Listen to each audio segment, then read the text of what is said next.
ഇത്രയും നേരം സംസാരിച്ചിരുന്നപ്പോ ജ്ഞാനത്തെ പറ്റി പറഞ്ഞു, കർമ്മത്തെ പറ്റി പറഞ്ഞു. വേറൊരു വശമുണ്ടല്ലോ, നമ്മള് സാധാരണ ആൾക്കാർ ചെയ്യുന്നത് കുറെ റിച്വൽസും ഭക്തിയും.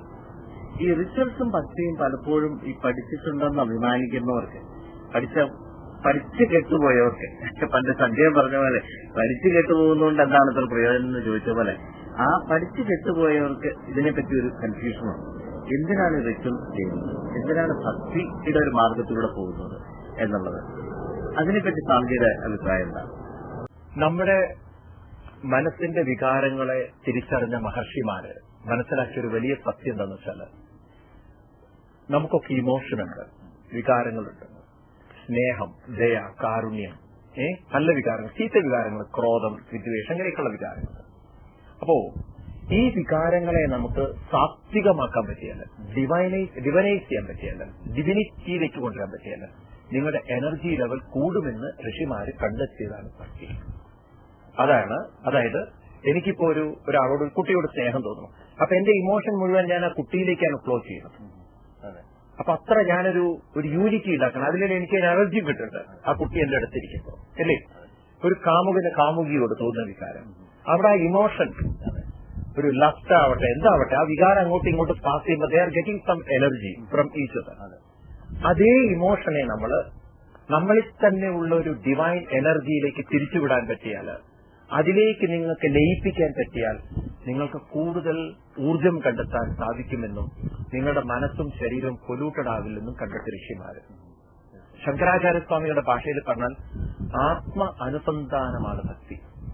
തന്റെ ഉള്ളിൽ തന്നെയുള്ള ദൈവിക ശക്തിയിലേക്ക് എല്ലാ വികാരങ്ങളെയും അഴിച്ചുവിട്ട്, പ്രേമം, അതുപോലെ തന്നെ ആ ഒരു സ്നേഹം, ദയ, അതൊക്കെ അങ്ങോട്ട് അഴിച്ചുവിട്ട് ആ ഈശ്വര ശക്തിയിലേക്ക് ലയിച്ചു ചേരുമ്പോൾ ഉണ്ടാകുന്ന ഒരു ദിവ്യാനുഭൂതിയുണ്ട്. എല്ലാ ദുഃഖങ്ങളും വിഷമങ്ങളും മറന്നിട്ടൊരനുഭൂതി, ഈശ്വരനുമായി ചേർന്നിട്ടുള്ളൊരു അനുഭൂതി. ആ അനുഭൂതിയിലേക്ക് എത്തിക്കാനുള്ള ഒരു മാർഗം മാത്രമാണ് റിച്വൽ, എല്ലാവിധത്തിലുള്ള ചടങ്ങുകളും ആചാരങ്ങളും.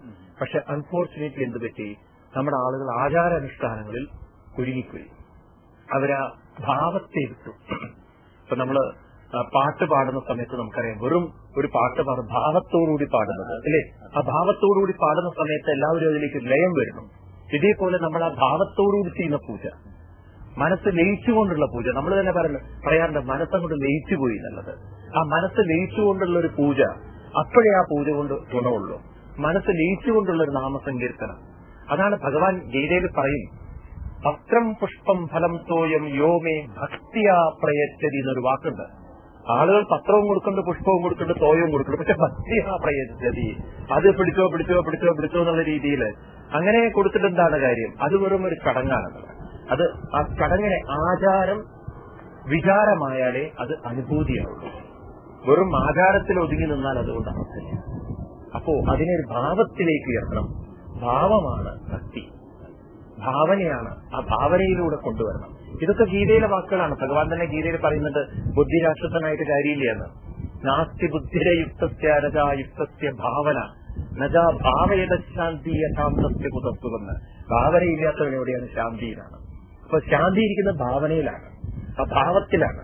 ആ ഭാവം കൊണ്ടുവന്നാൽ ഭക്തിയായിരിക്കും. സ്വാമിജി, നമ്മള് ഇപ്പോ ഭക്തിയെ പറ്റി പറഞ്ഞപ്പോ ഭക്തിയിൽ സാധാരണ പറയും കംപ്ലീറ്റ് സറണ്ടർ. ഈ ഭാവന എന്ന് പറയുമ്പോൾ ആ കംപ്ലീറ്റ് സറണ്ടറിന്റെ വേറൊരു വശമാണല്ലോ ഈ കംപ്ലീറ്റ് സറണ്ടർ എന്ന് പറയുമ്പോൾ ഭാവനയുടെ ഒരു വശമാണ്. അപ്പോ ഈ ഭാഗവതത്തെ പറ്റി സ്വാമിജി ആദ്യം പറഞ്ഞു, അഭയമാണ് ഭാഗവതത്തിന്റെ ഒരു മുദ്ര, അല്ലെങ്കിൽ അത് പ്രദാനം ചെയ്യുന്ന അഭയമാണ്. ആ ഫിയർലെസ്നെസ് എന്നുള്ള ആ കോൺസെപ്റ്റ് അത് തന്നെയല്ലേ നാരായണീയത്തിലും അനാവൃതമാകുന്ന ഒരു ഭാവന. നമ്മുടെ ഗ്രന്ഥങ്ങളെല്ലാം അത് ഒരു കൗൺസിലിംഗ്, സെൽഫ് കൗൺസിലിംഗ് ഗ്രന്ഥങ്ങളാണ്. ഇവിടെ കൗൺസിലിംഗ് എന്നുള്ളതുകൊണ്ട് ഉദ്ദേശിക്കുന്നത് അവനവന്റെ മനസ്സിനെ കൗൺസിലിംഗ് ചെയ്യാൻ. എവിടെയോ മൈൻഡ് പോയി ലോക്കഡ് ആയിട്ടുണ്ട്, അതിൽ നിന്ന് മൈൻഡിനെ അഴിച്ചെടുത്തിട്ട് മൈൻഡിനെ ഉയർത്തുക. ഭട്ടതിരിപ്പാടിന്റെ നാരായണീയം എടുത്ത് നോക്കിക്കഴിഞ്ഞാൽ കേരളീയർ വളരെ ഭാഗ്യം ചെയ്തവരാണ്. കാരണം such a great poet or such a great scholar or such a great devotee of the Lord, അതാണ് അദ്ദേഹത്തിന് ശരിക്കും വിശേഷിക്കേണ്ടത്. He has given such a wonderful text, Narayaneeyam. അത് അവസാനത്തെ വരികൾ ഇങ്ങനെയാണ്, ആയുരാരോഗ്യ സൗഖ്യം എന്നാണ്. എല്ലാവർക്കും വേണ്ടതാണ് ആരോഗ്യവും സൗഖ്യവും. അതിന് പാർട്ടി എന്നില്ല, മതം എന്നില്ല, യാതൊരു വ്യത്യാസമില്ല. എവ്രി വൺ വാണ്ട് അല്ലേ ഒരു healthy body and healthy mind. There is no doubt about it. അപ്പോ അദ്ദേഹത്തിന്റെ മൈൻഡ് ഇത്തിരി വീക്കായി, കാരണം ഹെൽത്ത് വീക്കായി. കേട്ടിട്ടുണ്ടാവും കഥ, ആർത്തറ്റിസ് എന്നുള്ള രോഗം.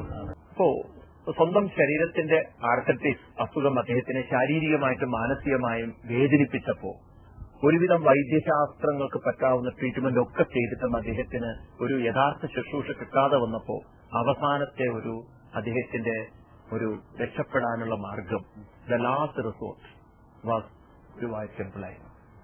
ഗുരുവായൂരിലെത്തിയിട്ട് അദ്ദേഹം ആ ഗുരുവായൂരപ്പനെ നമ്മൾ തൊഴുന്ന പോലെ തൊഴിലല്ല, അദ്ദേഹത്തിന്റെ ഭാവന എങ്ങനെ വികസിപ്പിക്കുകയാണ് അദ്ദേഹം.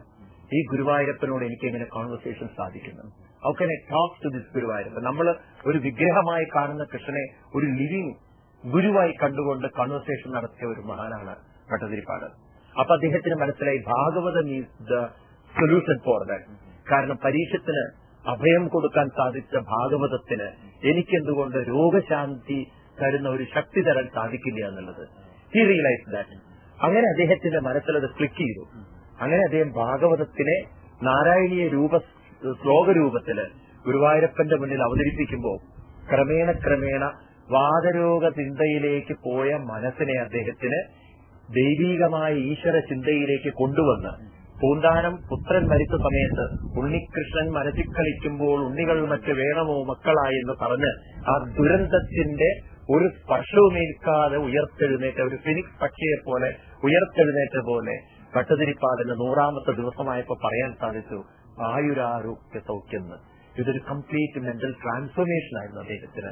So it is a mental counselling മാത്രമല്ല, ഒരു മെന്റൽ ട്രാൻസ്ഫോർമേഷൻ ആണ്, self transformation. Initially it was a counselling, self counselling through bhakti, through devotion, but later on it become a complete transformation to the higher energy. ഇപ്പൊ അദ്ദേഹത്തിന് യാതൊരു വാദരോഗവുമില്ല. അദ്ദേഹം പറയുന്നു പരമാനന്ദ നിർവൃതൻ. ഞാൻ പരമാനന്ദ നിർവൃതിയിലാണ്. യോഗീന്ദ്രാണം ത്വദംഗേഷധിക സുമധുരം മുക്തിഭാജം നിവാസോ ഭക്താനം കാമവർഷത്യുദരുകിതലയം നാദതേ പാദമൂലം നിത്യം ചിത്തസ്ഥിതം മേ പവനപുരപദേ കൃഷ്ണ കാരുണ്യസിന്ധോ കൃത്വാ നിശ്ചേഷതാപൻ പ്രതിശതു പരമാനന്ദ സന്തോഹലക്ഷ്മി. പരമാനന്ദ സന്തോഹലക്ഷ്മി എവിടെ എത്തി അദ്ദേഹത്തിനാണ്. അതാണ് നാരായണീയത്തിലൂടെ കേരളീയരൊക്കെ മനസ്സിലാക്കി വയ്ക്കും. ഇത്ര നല്ല ഗംഭീരമായ ശാസ്ത്രങ്ങളൊക്കെ നമുക്ക് തന്നിട്ടുണ്ട്. വീട്ടിൽ കുത്തിയിരുന്ന് കരയരുത്. There is a way to get out of it. There were great mahatmas, they could do that when we have just followed that path. Swamiji, നാരായണത്തെ പറ്റി വളരെ ചുരുക്കിയ വാക്കുകളിൽ അങ്ങ് പറഞ്ഞത് വളരെ ഇൻസ്പിറേഷണൽ ആയിട്ടുള്ള ഒരു എക്സ്പ്ലനേഷൻ ആണ്. ശരിക്കും അന്ധഭാഗ്യം ജനാന എന്ന് അദ്ദേഹം മാത്രമല്ല, ഞങ്ങൾ ഇവിടെ കാനഡയിലുള്ള ബാംഗ്ലൂരിലുള്ള ആൾക്കാരും അന്ധഭാഗ്യം ജനാന എന്ന് പറയുന്ന രീതിയിൽ സ്വാമിജി ജ്ഞാന കർമ്മ ഭക്തി മാർഗങ്ങളുടെ ഒരു ഏകദേശ രൂപം ഒരു ചെറിയ രീതിയിൽ മനസ്സിലാക്കാനായിട്ട് ഞങ്ങൾക്ക് അവസരം തന്നു. അതിൽ വളരെയധികം സന്തോഷമുണ്ട്. ഈ വാങ്കൂവറിലെ പരിപാടികൾ കഴിഞ്ഞിട്ട് സ്വാമിജി അമേരിക്കയിലെ പല നഗരങ്ങളിലും പരിപാടികൾ നടത്തുന്നുണ്ട്. സപ്താഹം ഉണ്ട്, പ്രഭാഷണങ്ങളുണ്ട്. പ്രധാനപ്പെട്ട എന്തൊക്കെ പ്രോഗ്രാമുകളാണുള്ളത്? ഇവിടെ നിന്ന് പോയാൽ പിന്നീട് ന്യൂയോർക്കിൽ ഞങ്ങൾക്ക് ഭാഗവത സപ്താഹമുണ്ട്. അപ്പോൾ ഒരാഴ്ച ന്യൂയോർക്കിൽ MBA സംഘടന നടത്തുന്ന ഭാഗവത സപ്താഹം കഴിഞ്ഞു കഴിഞ്ഞാൽ അതിനിടയ്ക്ക് ന്യൂജേഴ്സിയിൽ, അവിടുന്ന് പിന്നീട് നേരെ മിയാമി, പിന്നീട് ഷിക്കാഗോ, അറ്റ്ലാന്റ, അത് കഴിഞ്ഞിട്ട് ഫ്ലോറിഡയിൽ അറ്റ്ലാന്റ, അത് കഴിഞ്ഞിട്ട് പിന്നീട് പിന്നീട് ഫിലാഡൽഫിയ, പിന്നീട് ഡാലസ്, ഹ്യൂസ്റ്റൺ, ഇങ്ങനെ കുറെ പട്ടണങ്ങളിൽ ഇനിയും പ്രോഗ്രാം ഉണ്ട്. അങ്ങനെ കറങ്ങി വാഷിംഗ്ടൺ എല്ലാം കറങ്ങി എന്നിട്ട് പിന്നീട് ഹ്യൂസ്റ്റണിൽ നിന്ന് ഓഗസ്റ്റ് 25-ാം തീയതി തിരിച്ചു പോകും. വർഷം മുഴുവൻ ഇതുപോലെ പ്രഭാഷണ പരമ്പരകളിലൂടെ ആണ് സ്വാമിജിയുടെ ജീവിതം ഇങ്ങനെ മുന്നോട്ട് പോയിക്കൊണ്ടിരിക്കുന്നത്. തീർച്ചയായിട്ടും ഭാഗവത ഗ്രാമം അത് എങ്ങനെ വളരെയധികം പുരോഗതി പ്രാപിച്ചു വരുന്നുണ്ട്. ആളുകൾക്ക് പഠിക്കാനും പഠിച്ചതിനെ മറ്റുള്ളവർക്ക് പകരാനും. അതായത് എന്നെ സംബന്ധിച്ച് എനിക്കൊരു ക്ലാരിറ്റി ഉള്ളത്, എല്ലാവർക്കും ഉണ്ട് ഈ ക്ലാരിറ്റി. നമ്മുടെ ഗ്രന്ഥങ്ങളൊക്കെ വെറും കഥാഗ്രന്ഥങ്ങളല്ല, നമ്മുടെ ഡേ ടു ഡേ ലൈഫിനെ മാറ്റിയെടുക്കാൻ പറ്റുന്ന വലിയ മഹത്തായ ഉപദേശങ്ങളുടെ വലിയ സമ്പത്താണ് മാനേജ്മെന്റ് ഗ്രന്ഥങ്ങളാണ്. സ്പിരിച്വൽ മാനേജ്മെന്റ്, ഒരു മാനേജ്മെന്റ് അല്ലാതെ. അപ്പൊ അത് മനസ്സിലാക്കി എടുത്തു കഴിഞ്ഞാൽ നമുക്ക് തന്നെ നമ്മളെ സെൽഫ് ഡെവലപ്പ് ചെയ്യാൻ പറ്റും. അപ്പൊ അതുകൊണ്ട് നമ്മുടെ എനർജി നമ്മൾ വെറുതെ കളയരുത്. Never brood over the problems what is going on. Instead of discussing about the problems why can we discuss about the solution, why can we discover about the solution. അതിന് നമ്മളെ സഹായിക്കുന്ന ഗ്രന്ഥങ്ങളെ പഠിക്കാനും അത് പഠിപ്പിക്കാനുള്ള ഒരു അവസരമാണ് ഭാഗവത ഗ്രാമം. സ്വാമിജി, ഇത്രയും നേരം നമ്മളോട് സംസാരിച്ചിരുന്നതിലും ഇങ്ങനെയുള്ള അറിവുകൾ നമുക്ക് പകർന്നു തന്നതിലും വളരെയധികം സന്തോഷമുണ്ട്. ഞങ്ങൾ കൃതാർത്ഥരാണ്. ഇനിയും വരൂ, ഇനിയും കാണാം. സന്തോഷം, വളരെയധികം സന്തോഷം. എല്ലാ കാനഡയിലുള്ള മലയാളി ബന്ധുക്കൾക്കും എന്റെ കോടി പ്രണാമം.